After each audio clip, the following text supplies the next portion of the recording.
அல்லாஹ் ரப்புல் ஆலமீன் குர்ஆனிலே சொல்கிறான், அடியார்கள் மீது அல்லாஹ் வெளிப்படையாகவும் மறைமுகமாகவும் அவனுடைய அருளை பூரணமாக்கி இருக்கிறான். வெளிப்படையான அருள் எண்ணி முடிக்க முடியாது. மறைமுகமான அருளில் அல்லாஹுடைய அருளில் மேலானது அடியார்கள் செய்யக்கூடிய பாவத்தை அல்லாஹ் மறைப்பது. நம்முடைய கண்ணியமெல்லாம் அல்லாஹ் நம்முடைய பாவத்தின் மேல் போட்டிருக்கக்கூடிய திரைக்கு தான். அந்த திரையை அகற்றினால் நம் பாவங்கள் வெளிப்பட்டால் நாம் யார்? இப்னு கையும் ரஹிமஹுல்லா அதனால் தான் அழகாக சொன்னார்கள், அல்லாஹ் ஒரு அடியான் முதலில் பாவம் செய்தால் அல்லாஹ் அதை மறைக்கிறான். அது அல்லாஹ் அந்த அடியான் மீது வைத்திருக்கக்கூடிய அன்பது. அல்லாஹ் அதை மறைக்கிறான், யாருடைய கண்களுக்கு முன்னாலும் தெரியாமல். பிறகு அல்லாஹ் அவனை அழைக்கிறான் பாவ மன்னிப்பின் பக்கம். பிறகு அவன் மன்னிப்பை கேட்டால் அல்லாஹ் மன்னிக்கிறான். அதற்கு பிறகு அல்லாஹ் அவனை நேசிக்கிறான். சுப்ஹானல்லாஹ். அல்லாஹ் ரப்புல் ஆலமீனுக்கு கோபத்தை தரக்கூடிய செயல் எது தெரியுமா? ரசூலுல்லாஹி ஸல்லல்லாஹு அலைஹி வஸல்லம் சொன்னார்கள், எல்லோர்களையும் அல்லாஹ் மன்னிக்கிறான், இவர்களை தவிர. இவர்கள் யார்? இரவில் பாவம் செய்திருப்பான், அல்லாஹ் அதை மறைத்திருப்பான் மனிதர்களுடைய கண்களுக்கு முன்னால். ஆனால் இவன் காலையில் மனிதர்களுக்கு மத்தியில் வந்து இரவில் நான் இன்ன பாவங்களை செய்தேன் என்று அல்லாஹ் மறைத்த பாவத்தை மக்களிடத்திலே மகிழ்வோடு வெளிப்படுத்துகிறான். இப்படி செயலை செய்யக்கூடியவனை, இங்கு பாவங்களை வெளிப்படுத்துவதை அல்ல ரசூலுல்லாஹ் சொல்ல வருவது, அல்லாஹ் அவனுடைய அருளால் மறைக்கிறான், ஆனால் இந்த அடியான் அதை வெளிப்படுத்துகிறான். இப்படி பாவங்களை வெளிப்படுத்தக்கூடியவனை அல்லாஹ் மன்னிப்பதில்லை என்று அல்லாஹுடைய தூதர் ஸல்லல்லாஹு அலைஹி வஸல்லம் அவர்கள் சொன்னார்கள்.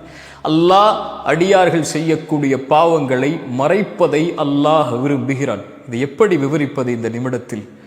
அதுபோல்தான் அல்லாஹ் படைப்புகளும் இந்த தன்மையை கடைபிடிக்க வேண்டும் என்று ஆசைப்படுகிறான். படைப்புகள் ஒரு சக மனிதன் இன்னொரு மனிதன் செய்யக்கூடிய பாவத்தை மறைத்தால் அல்லாஹ் அந்த அடியானை நேசிக்கிறான்.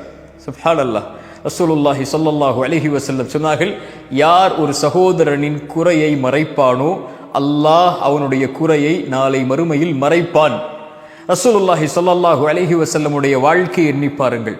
எத்தனையோ நபித்தோழர்கள் அல்லாஹ்வுடைய தூதருக்கு முன்னால் வந்து, யா ரசூலல்லாஹ், இந்த பாவத்தை நான் செய்தேன் என்று சொன்னார்கள். அல்லாஹ்வுடைய தூதர், எங்கே செய்தீர்கள், யாரோடு செய்தீர்கள், எதற்கு செய்தீர்கள் என்று யார் முன்னிலையிலும் அல்லாஹ்வுடைய தூதர் அவரை விசாரித்ததே கிடையாது. விபச்சாரம் செய்த குற்றத்தை கொண்டு மாஇஸ் இப்னு மாலிக் வருகிறார். அல்லாஹ்வுடைய தூதரை விபச்சாரம் செய்து விட்டேன் என்று நபித்தோழர்களுக்கு முன்னிலையில் அறிவிக்கிறார். அல்லாஹுடைய தூதர் சொன்னார்கள், மாஇஸ் பைத்தியம் பிடித்து விட்டதா என்று பாருங்கள், மாஇஸ் மதுவில் இருக்கிறாரா என்று பாருங்கள் என்று அவருடைய பாவத்தை மறைக்க நினைத்தார்கள். ஆனால் மாஇஸ் தண்டனைக்காக வெளிப்படுத்தினார். தண்டனை நிறைவேற்றப்படுகிறது, அவர் ஓடுகிறார், அவருடைய ஆடை விலகுகிறது. ரசூலுல்லாஹ் ஒரு நபித்தோழரை பார்த்து கேட்டார்கள், தோழரே, அவருடைய ஆடை விலகும் போது அதை நீ மறைத்திருக்க வேண்டாமா என்று. அல்லாஹு அக்பர்.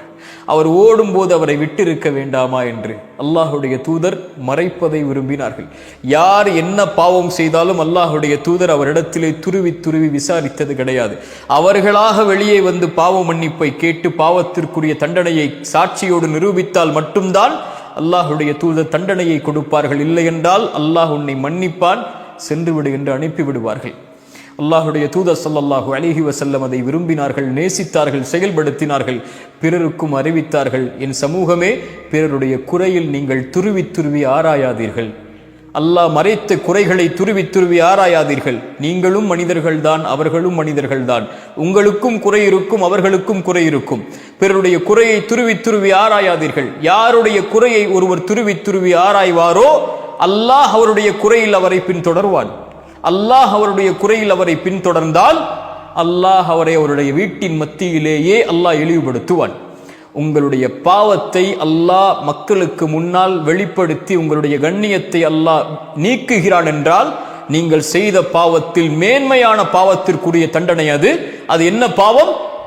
நீங்கள் பிறருடைய குறையில் மூழ்கி இருப்பீர்கள், பிறருடைய குறையை மறைக்காமல் இருப்பீர்கள். இந்த பாவத்தை செய்பவனை அல்லாஹ் அவனுடைய குறையை வெளிப்படுத்துவான். யார் ஒருவர் பிறருடைய மானத்தை பாதுகாத்து அவருடைய குறையை மறைப்பாரோ அல்லாஹ் அவருடைய குறையை மறைப்பான். ஏன்? ஒரு முஃமினுடைய மானம், ஒரு முஃமினுடைய கண்ணியம் இந்த உலகத்தில் இருக்கக்கூடிய அனைத்தை விடவும் பெரியது.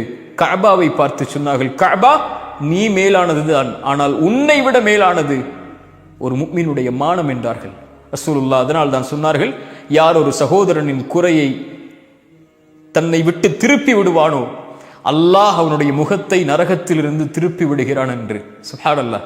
ஒருவரை பற்றி பேச வருகிறார். ஒருடைய குறையை சொல்கிறார். ஒருடைய மானத்தை அவர் இப்படி செய்தார், அப்படி செய்தார், அந்த நிமிடத்தில் செய்தார், அவர் அப்படிப்பட்டவர், இப்படிப்பட்டவர் என்று ஒரு இடத்திலே ஒருவரை பற்றி பேச வருகிறார். அப்போது அவர் அதை தடுத்து கொண்டால், எனக்கு இது தேவையற்ற செயல். அடியானுக்கும் அல்லாவிற்கும் உள்ள தொடர்பது. அவன் பாவம் செய்தால் அவன் மறைப்பான், அவன் மன்னிப்பான். அவன் மறைத்திருக்கிறான், நீ வெளிப்படுத்த வருகிறாய், என்னை விட்டு விலகிவிடு என்று அவரை தடுத்து கொண்டால் அல்லாஹ் என்ன செய்வான்? என்ன செய்வான்? அல்லாஹ் நரகத்தில் இருந்து இவருடைய முகத்தை அல்லாஹ் தடுத்துக் கொள்வான் என்று அல்லாஹுடைய தூதர் ஸல்லல்லாஹு அலைஹி வஸல்லம் சொன்னார்கள். நீளமான விவரிக்கக்கூடிய நிகழ்வுகள் அதெல்லாம். ஆனால் அல்லாஹ் ரப்புல் ஆலமீன் ஒருவரை நேசிக்கிறான். அவர் யார்? பிறர் செய்யக்கூடிய பாவங்களை மறைக்கக்கூடியவரை. அல்லாஹ் மறைத்திருக்கிறான், நானும் மறைக்கிறேன். நான் என் மானம் வெளிப்படுவதை விரும்ப மாட்டேன். அதுபோல் பிறருடைய மானத்தை ஒரு காலம் என் உயிர் உள்ளவரை என் நாவுகள் வெளிப்படுத்தாது என்ற உறுதியோடு, கண்ணியத்தோடு, மானத்தோடு, அல்லாஹ் கொடுத்த வீரத்தோடு வாழக்கூடியவர்களை அல்லாஹ் ரப்புல் ஆலமீன் நேசிக்கிறான். உறுதியேற்றுக் கொள்ளுங்கள், ஒரு காலம் இந்த உலகம் இருக்கும் வரையிலும், எம் உயிர் இருக்கும் வரையிலும் யாருடைய மானத்தை பற்றிய செய்திகளையும் என் நாவுகள் வெளிப்படுத்தாது. என் குறையை நான் பின்தொடர்வேன், பிறருடைய குறை எனக்கு தேவையில்லை. அல்லாஹ் அதை மறைப்பான், அவர்களை நாடினால் மன்னிப்பான் என்று தன்னை பார்க்கக்கூடியவர்களை அல்லாஹ் நேசிக்கிறான். அல்லாஹ் ரப்புல் ஆலமீன் அந்த பாக்கியத்தை எனக்கும் உங்களுக்கும் தரட்டும். அஸ்ஸலாம்.